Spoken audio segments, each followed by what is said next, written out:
you willing to put aside all speculation and announce to the people here that you are not running in 2020? No. Overall, wages are down. People are working longer hours for less money.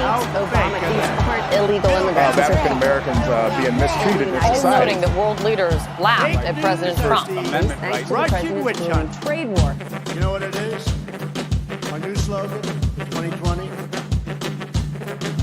Keep America great.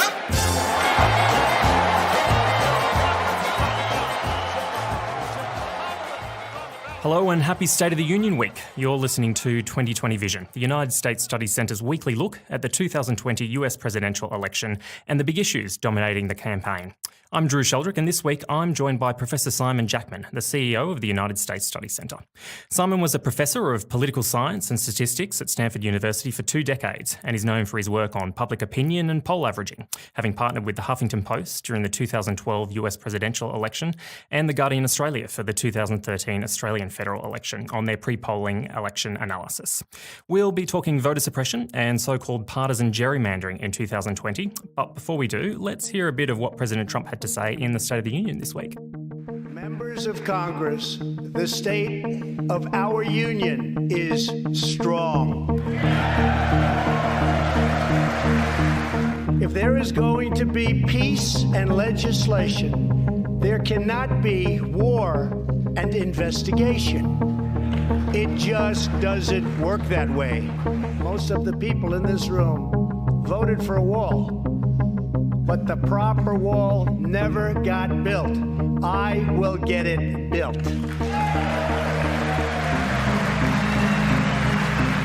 Don't sit yet. You're gonna like this. We also have more women serving in Congress than at any time before.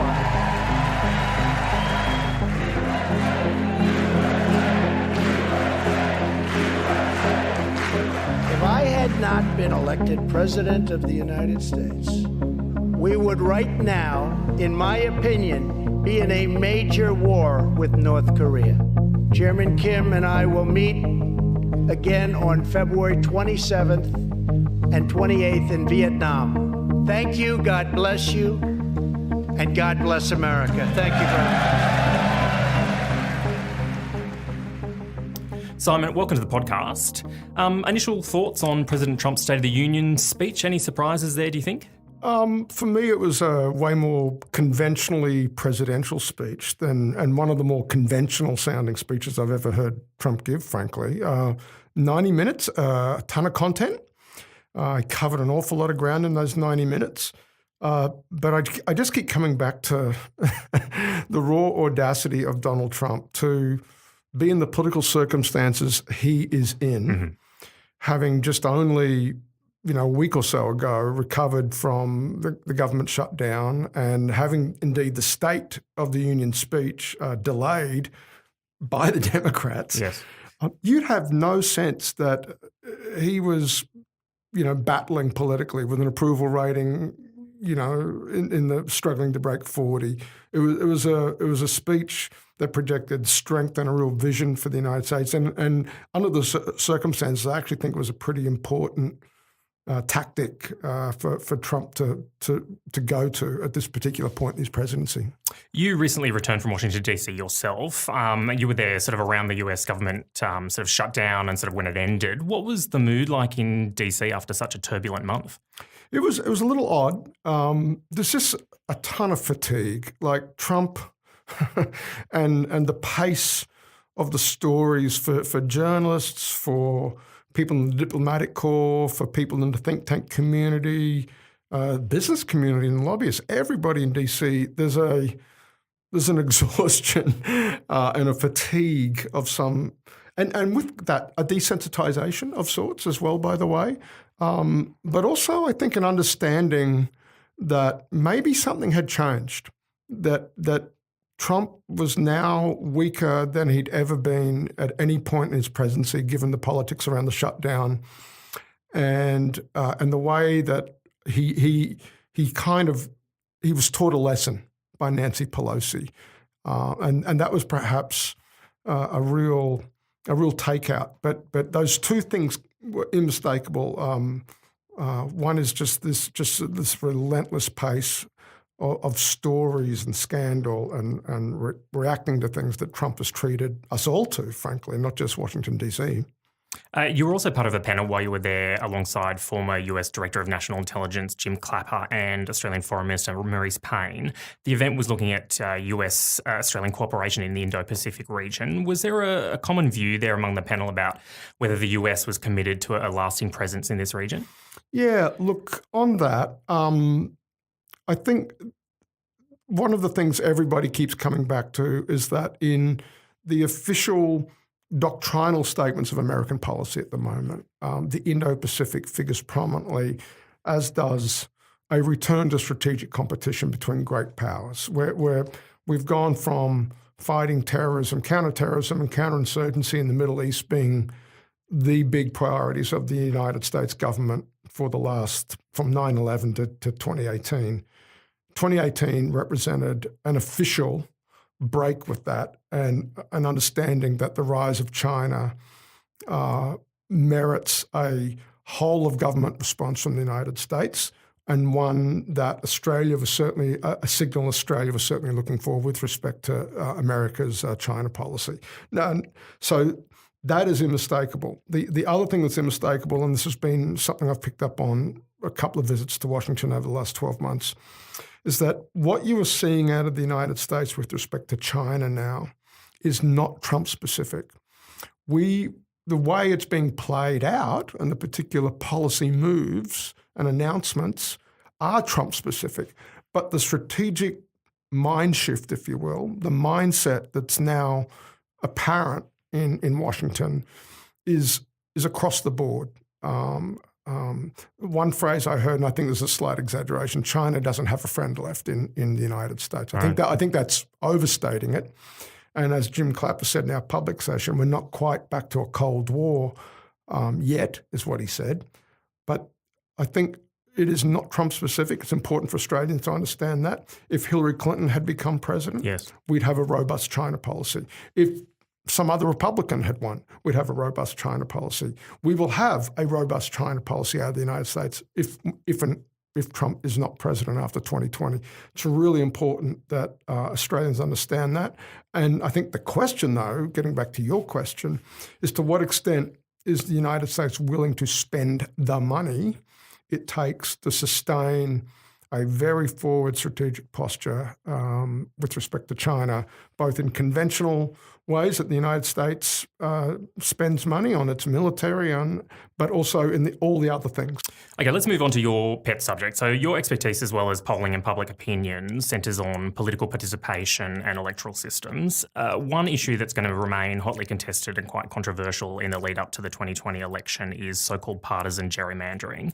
For listeners who are not perhaps familiar with that term or concept, can you explain it for them? Sure. So partisan gerrymandering in particular is the drawing of district boundaries for elections to a legislative body. We have parliaments here. They have Congress in the United States, for instance. But when you draw the lines on the map to break up a state into districts, are you doing that in a way that gives one party an advantage over another? And perhaps the easiest way to think about this is this great phrase called packing and cracking. So packing, if I'm the partisan gerrymanderer, as it were, I take your voters and I recognise, statewide, Drews can command about 53% of the vote statewide. What I will do, clever me, is lock up his vote in just 2 or 3 districts, right, where your representatives of your party win by comfortable margins.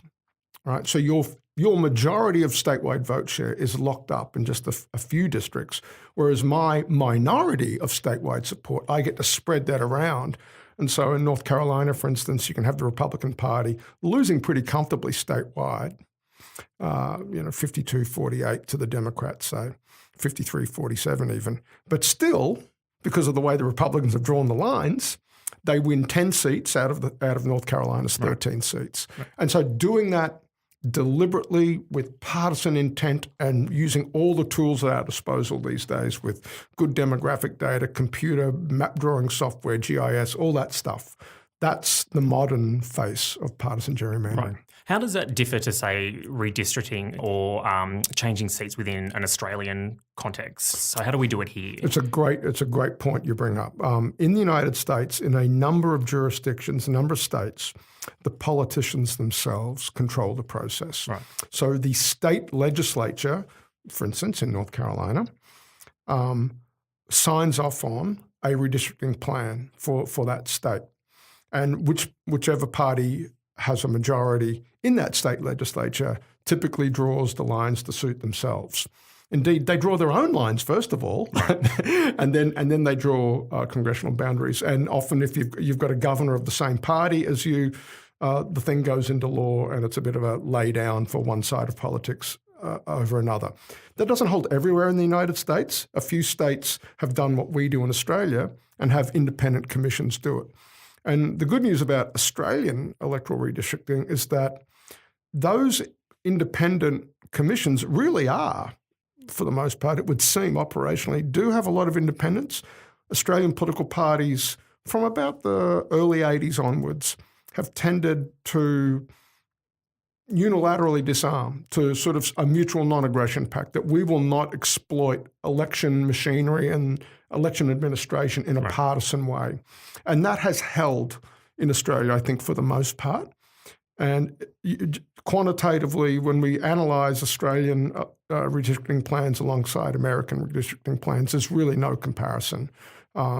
We never see in Australia, at least in the last 20, 30, 40 years, anything as egregious as what we're seeing out of some of these American jurisdictions where there is partisan control of the redistricting process.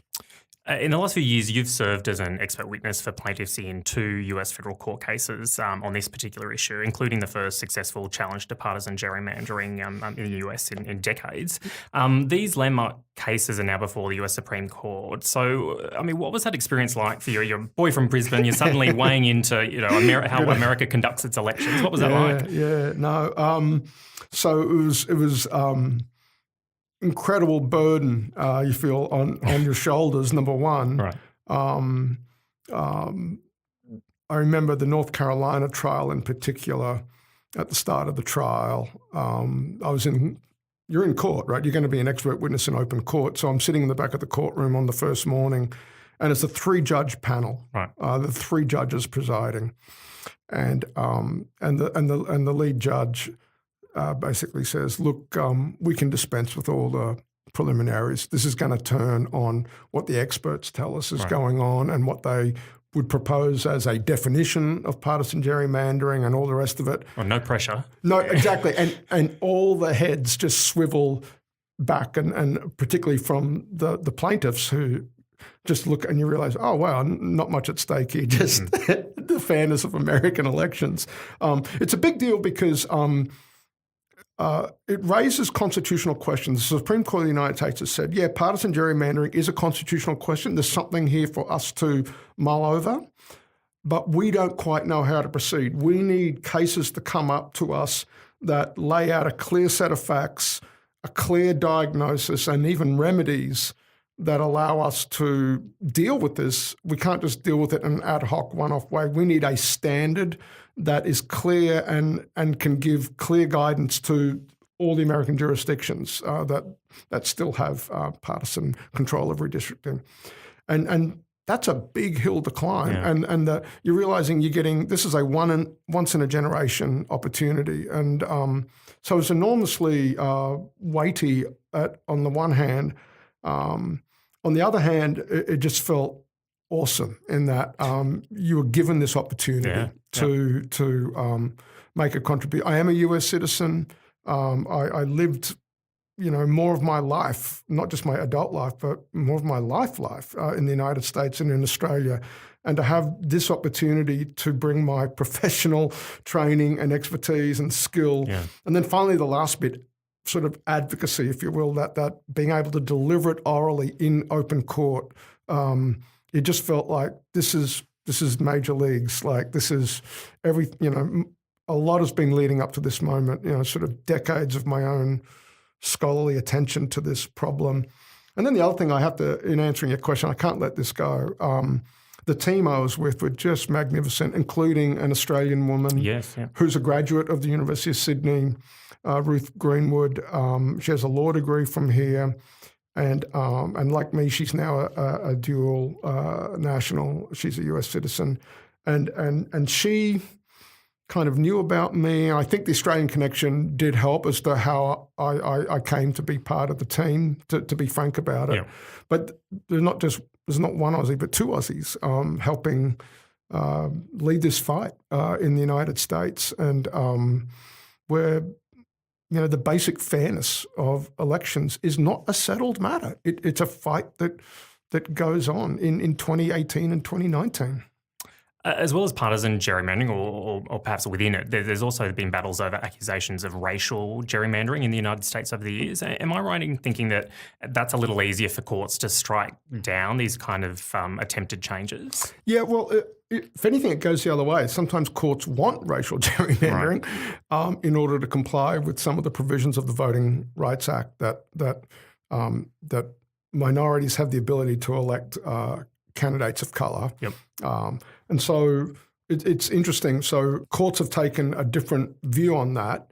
But what was really to partisan gerrymandering, they'll tolerate sort of weird-looking boundaries, shall we say, when in order for a state to comply with the Voting Rights Act.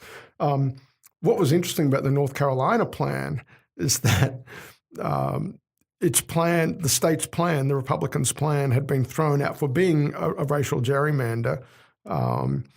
And then they came back with a slightly amended plan and said, no, this is not a racial gerrymander, this is a partisan gerrymander, and they're constitutional.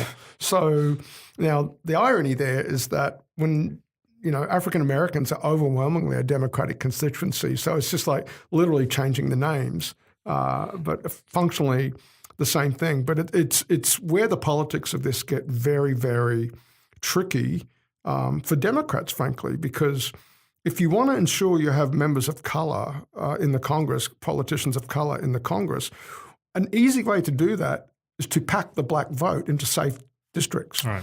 But that's to the detriment of the party because, as I just described, by locking up that African-American vote, say, you're basically handing a whole bunch of districts to Republicans. Yeah. The best thing from the party's perspective is to spread that Democratic vote around very efficiently, as it were. That is contrary to the goal of putting more people of African-American heritage and ethnicity in the Congress. So those two things cut at cross purposes. And Republicans, by the way, have played those politics inside the Democratic Party very well. Right. The first bill Democrats introduced into the new Congress in January included a measure to make Election Day a public holiday. Listeners may not be aware that US elections are held on Tuesdays, so people have to sort of manage work to be able to vote, for example. Senate Majority Leader Mitch McConnell didn't seem to like this idea, did he? No, he did not. So there was a talk about, public servants, having another extra day off. Why do you think there is just such a hesitancy to allow people to vote easier? Well, only from Republicans. Yes. Yeah. All right. Yeah. And I think this is the other thing. There's really only one side of American politics at the moment worried about voter fraud and the Mitch McConnell called it a power grab by Democrats and coming from a country as we have here in Australia with compulsory turnout, it's kind of bizarre. And Democrats said, yeah, absolutely, it's a power grab by the people. The idea that making it easier for people to vote might upset the other side of politics. It's just bizarre. Yeah. Certainly to Australian ears. And but there's a long history of this. I think the scholarship actually it's not all one-way traffic. There are lots of unmobilized Republican voters as well, but there are more unmobilized Democrat votes than there are Democratic votes than there are Republican votes. And so net, Republicans tend to be resistant to, if not fearful of, anything, legal moves that help to make voting easier. Stacey Abrams, who gave the Democratic response to the State of the Union this week, was a gubernatorial candidate for the state of Georgia in a very narrow race during last year's midterms. She's become a strong voting rights advocate following allegations of widespread voter suppression in that state. Let's hear a little bit of that sort of furor over those controversial campaigns. More people have lost the right to vote in the state of Georgia. They've been purged, they've been suppressed, and they've been scared. This is a man who had someone arrested for helping her blind father cast a ballot. He raided the offices of organizations to stop them from registering voters. That type of voter suppression feeds the narrative, because voter suppression isn't only about blocking the vote. It's also about creating an atmosphere of fear, making people worry that their votes won't count. While I acknowledge the results of the 2018 election here in Georgia, I did not, and we cannot, accept efforts to undermine our right to vote. We must reject the cynicism that says allowing every eligible vote to be cast and counted is a power grab. The foundation of our moral leadership around the globe is free and fair elections, where voters pick their leaders, not where politicians pick their voters. Simon, the state of Texas is also currently being sued over the issue of voter suppression. So the American Civil Liberties Union, or ACLU, they believe that an attempt to purge tens of thousands of voters was linked to the fact that about 87% of Texas's naturalised citizens are Black or Latino or Asian heritage. What is it that US politicians seem to fear so much about voters from multicultural backgrounds? That they're Democrats. Right. This is partisan, pure and simple. In presidential elections, minorities are voting. African Americans vote, at least 95-5, Democrat, Republican, if they vote. Yep. If they vote. Latinos, that's at least 75-25 and maybe even higher. And Asian Americans, it looks like, a growing group in the United States, is still a small segment of the electorate, but overwhelmingly Democratic. Again, this is partisan, pure and simple. That letting those sorts of constituencies, or poor people who are itinerant, have a tenuous sort of residential situation. That's another group that struggles to stay on the roll. Right. And what do we know about that group? They're overwhelmingly Democratic. And this is something I've done actually a fair amount of scholarship on myself. And that constituency, the group that isn't living in the same house for 20, 25 years, raising their kids there and making sure their name is spelt correctly on their driver's license and all that sort of official contact with the state that established, well-off, middle class and above sort of people do. Poorer people, if you're a renter, you're moving around, a family breakup, all sorts of complicated living situations that tend to fall on the poorer third of the population, roughly speaking. All of those things in the United States conspire to sever your connection with the voter registration system. Okay. And that constituency, if it were to vote, and that requires being registered and being turned out to vote on the day or by mail or whatever it might be, they are disproportionately Democratic. And that scares Republican incumbents. What do you think the big battles over redistricting changes are likely to be before next year's election? Is it certain areas, for example, or is all this dependent on the outcome of sort of Supreme Court sort of cases? A couple of things to say there. I am very focused on the Supreme Court at the moment because they are taking up, they'll take up the North Carolina case. So I testified successfully. As it turns out, we got affirmative verdicts for plaintiffs in Wisconsin that went on appeal to the Supreme Court, and they said the plaintiffs didn't have standing. That's often something the Supreme Court does to not decide the matter at hand. We won in the meantime, we won in North Carolina, and the Supreme Court said, well, to the judges, does your view of the matter differ now that you've heard what we ruled in Wisconsin? And the judges in North Carolina said, no, it doesn't. And so it's been since we won at trial well over a year ago now, it's been battered back and forth, and now it's going back to the Supreme Court again on appeal. I strongly suspect with Brett Kavanaugh now on the bench, replacing Kennedy, that they will say partisan gerrymandering I think they'll go back to the standard. Yes, we think under some circumstances it may be unconstitutional. We're not sure what those, we haven't seen enough to determine what those circumstances are yet, which I think is sort of a cop-out and rather breathtaking, but something where I think the Republicans will land. That's the big ticket item at the moment from where I sit. But that said, at the same time, states themselves are taking matters into their own hands. And in 2018, 4 states passed ballot initiatives, essentially, in some cases, explicit constitutional amendments to their state constitutions, saying, hey, this practice of the politicians themselves controlling the redistricting process, that's gone. And so Arnold Schwarzenegger led a movement for an end to partisan control of election administration in California. And he's a Republican. Yeah. Right. And he sat in the front row. I wasn't there, but in the front row when we had oral argument for the Wisconsin case at the Supreme Court, Schwarzenegger came to Washington. Right. He is passionate about this issue. So a lot of states are saying this is poisonous and enough is enough, and are essentially either through these grassroots movements, sometimes with a far-sighted politician showing some leadership, passing ballot initiatives, referenda essentially, making it unconstitutional to do this. And slowly the number of states that still have partisan control of their redistricting process is slowly going down, but nowhere near fast enough for mine. And that's why ultimately I think the Supreme Court is still where the action is, because so many big states are still grappling with this. Florida, North Carolina, Michigan. Yeah.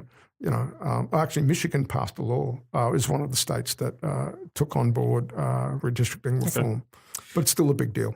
Another issue that seems to pop up every few years in the United States is compulsory voting. I know former colleagues of yours at Stanford last year made the case that for mandatory voting in an effort to sort of increase turnout for US elections. Do you see that as something that is ever going to be implemented? No. Right.